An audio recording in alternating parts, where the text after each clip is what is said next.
7:21 in Trinidad and Tobago. I don't have dark glasses, I have my regular glasses, but whenever we're dealing with matters of the law, I might as well put on the dark glasses and try to play Ray Charles or Stevie Wonder, because I don't have a clue as to what is going on. That is why when we have an opportunity like this, we try to get some clarity, because we're joined in the studio by attorney at law Martin George and UK solicitor Mike Scanlon, who have been instructed by clients from England that legal action be brought against the state of Trinidad and Tobago for possible breach of an international treaty between the two countries in relation to the failure to grant land licenses in Tobago. Well, as I said, we have these two gentlemen who will try to translate that into ordinary English for us, not legal English. Very good morning, gentlemen. Good morning. Good to have you on the program.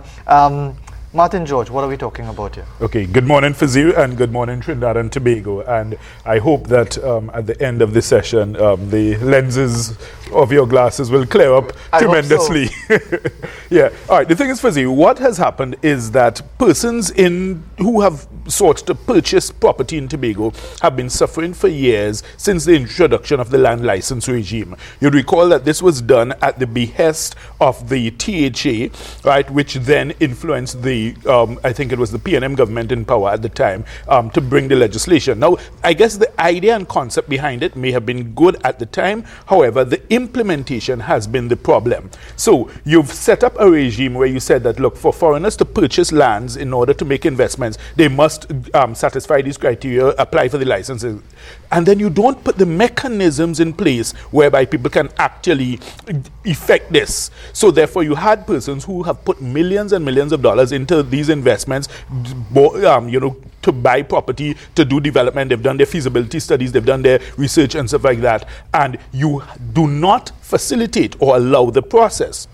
So after years and years of trying and, repeated applications and letters, you realize that, look, there's something wrong here in this entire picture. And of course, Mike will give you his own particular spin on it. But the thing is, when you look at it, you cannot encourage people to make investments, set up a regime, and then don't put the mechanisms, because obviously people will lose money and you have millions of dollars being lost in the process. You also have the question of what is the effect on Tobago, because Tobago is a tourism-based economy. Yes. So therefore, if it is that you want to develop that, then you must want to improve your infrastructure and your hotel plant and your resorts and stuff like that. So if you have persons who are coming in to try and do that, then why would you want to frustrate that process? It just doesn't make sense. And that's where we need some answers. All right, so we've had the googly from Martin George. Let's get the Dusra from Mike Scanlon in offering his particular spin on this issue.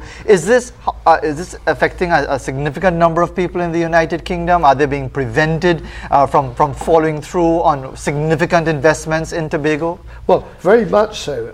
I have clients and people in the UK are watching what will happen in this particular case, because you have people in the UK who are ready, willing and able to invest in Tobago and the tourism industry there, and are not doing so at the moment because of this debacle with the THA, who are, or certainly have not been issuing and properly considering licenses.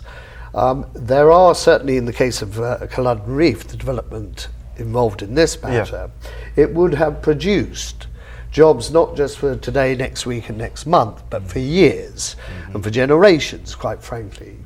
And we were applying to the THA, the people who have authority to grant the licenses, who did nothing. They didn't consider it, they didn't get back to us, they just did nothing. And that's particularly concerning when we also discover that the THA have land banked key development areas, Pigeons Point, Courland Estate, Goat Island, and now Culloden Reef.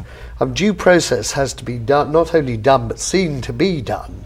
And when you've got the same body who have authority to issue these licenses, who are themselves interested in acquiring the very property my clients were seeking to acquire, at a price of several times the value that my clients were going to pay, it raises serious questions.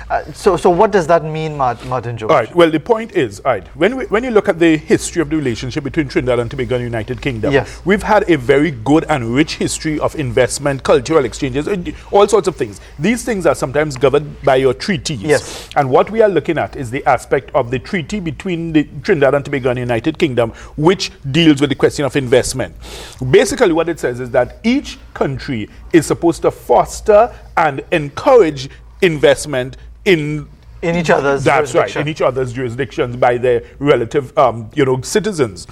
And if it is that you have in Trinidad and Tobago, you have BP, you have British Gas, you have cable and wireless, you have so many yes, major investments here. So then clearly we have grown accustomed to the fact that yes, the UK invest in Trinidad and Tobago. So therefore, why is there a difference in Tobago? When you have persons who are willing to help put money in to develop the infrastructure in the island, to develop the Might the it just be resorts. that the THA has a different priority, that they would prefer that the UK citizens or UK interests not invest in Tobago, and that others, maybe Tobagonians or others, invest money in their own country? Right, and if that's the case, then we can now rely on the treaty and say, well, hey, look, under this treaty, basically you're not supposed to discriminate, you're not supposed to, show favor to one set over another. So therefore, if you have not performed your treaty obligations, then it's open to us now to take it from that angle. And that's why we've involved the Attorney General, we've involved the Minister of Finance, we've also written directly to the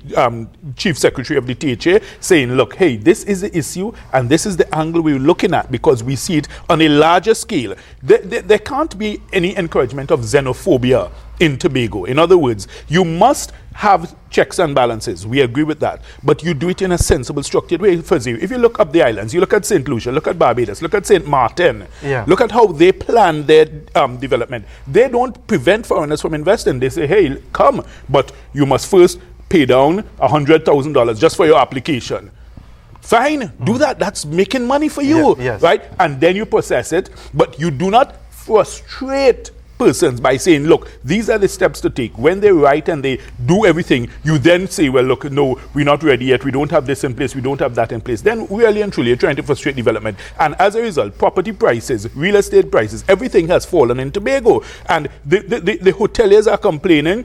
The real estate agents are complaining. Everybody is feeling the negative effect of this. So what is the real purpose and benefit of this when you are actually causing your own citizens to suffer? Before I bring Mr. Scanlon back into the discussion, so does the problem area as is being identified, is it central government or are we talking about the THA? Well, the thing is, it's primarily the THA because they are the ones who have the final responsibility. Of course, you'll be accused of being political leading up to a THA election. No, the thing is, no. At the end of the day, this is something that has been on the burner for quite some time, and I've written about it for years now. Sure. I've spoken about it, so it's something that is of concern. And the persons who are interested in the development of Tobago have also been raising it. They've been raising it quietly. They've been raising it publicly, and we've not gotten any response. So therefore, this approach with taking it from the treaty level, which now involves the state, we are hoping that with the central government now having to be involved, that we could get some resolution. Mr. Scanlon, the treaty is there, but is it actually fair to suggest that both sides are equal parties in this? The United Kingdom is a well-established,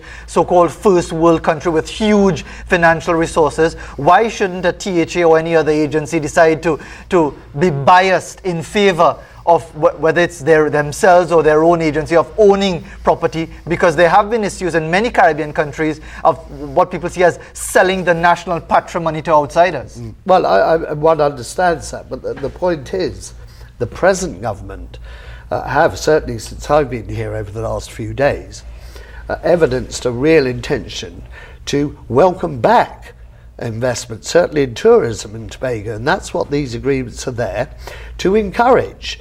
So the present government have said, we want this. At the moment, you've got land banks of property, and remember, this goes back to when a previous government was in power, the PNN. Yes. They are welcoming, they are saying, put your investment in here. You've got land banks of prime development property here, as far as we can see. This is purely legal. Yes. That are sitting there doing nothing. But will they really benefit the people of Tobago? And that is the question. Is it a state where foreign investors come in, build plant, build facilities, make huge sums of money that end up in London? Well, I could give you an example. In the letter of notification that you have to send, we set all this out. This wasn't a case of these clients coming in and getting out. They were here for life. They were here, it was their development. It would have created today, if they had granted the license, there would already be hundreds and hundreds of jobs, not just directly in relation to the resort, but the spin-off ancillary. This wasn't a case of people coming in to make a fast buck and getting out. That's what it's not about. And one could see one would want to protect against it, but that's certainly not the case here. Using Culloden Reef as an example, it was a phased development facility. It consisted of apartments, villas, a five-star hotel. It consisted also of an agreement to develop the surrounding farming lands and to enter into contracts with the farmers to supply the produce needed for the villas and the hotel.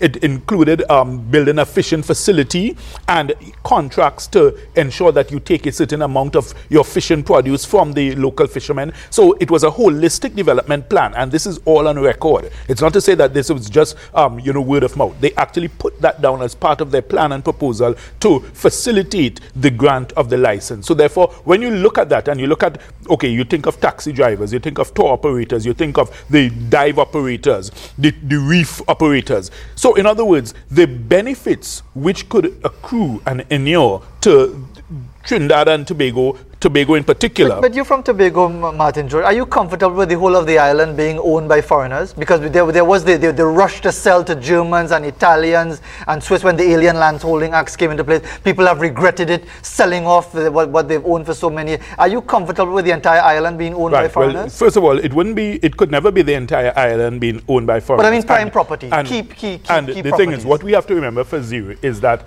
in a circumstance where you have Tobagonians not being able to sell to foreigners, what they ended up doing is they just sold to rich Trinidadians.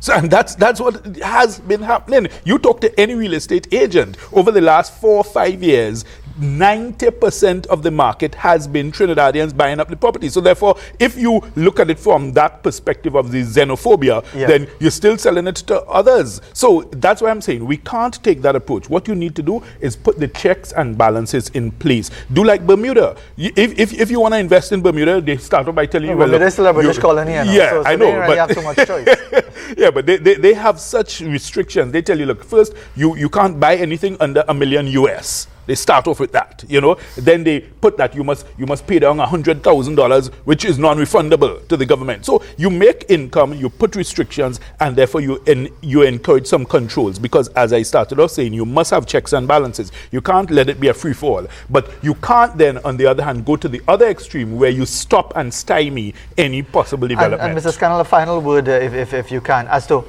what sort of economic, if you could put a value to it on the opportunities that we in Trinidad and Tobago, and more importantly Tobago, are missing out on based on these hindrances being put in the way of an established international treaty? Well, one of the prime positions is that Tobago does not have a 5-star development hotel. This would have put it on the map, and there would have been a domino effect. Tourism, as far as we can ascertain, has done nothing. It's been in the doldrums for the last 5 years. This would have put it on the map with the knock-on effect that would have produced. This is not a case of just jobs for today and tomorrow. It would have been jobs because Tobago is now a premier tourist resort, has unique qualities about it that are not replicated anywhere else in the region. Here was the opportunity. The THA supported it, full planning permission. They were involved at all stages, and then they did nothing. And that's unusual. And final word, very quickly, Martin George, before we wrap up. So where's the process at now? Is there any resolution, or has this opportunity been lost forever? Well, the good thing about it is that we've gotten a response from the attorney for the THA. Well, of course, it's the standard response that they've received our correspondence and they're looking at it. But we've also had overtures yesterday from an attorney representing the Attorney General, who's indicated that we should have a meeting today. So So that's the first step. So I think that this is the kind of thing that can be resolved through negotiation and discussion, because at the end of the day, as I say, when you look at the rich history between Trinidad and Tobago and the UK, I don't think anybody wants to end up in a contentious situation where you're battling in court over the breach of treaty obligations. So I am sure that this can be a win-win situation for everybody, and Tobago can benefit while still protecting its patrimony and heritage. I think I must commend you gentlemen for clarifying the issue. Beautiful. I actually understand it, despite the fact that both of you are lawyers. Martin George and Mike Scanlon, thanks very much for coming in. We have to go to a quick break, and then we shift our focus with our final interview segment coming up right after this break.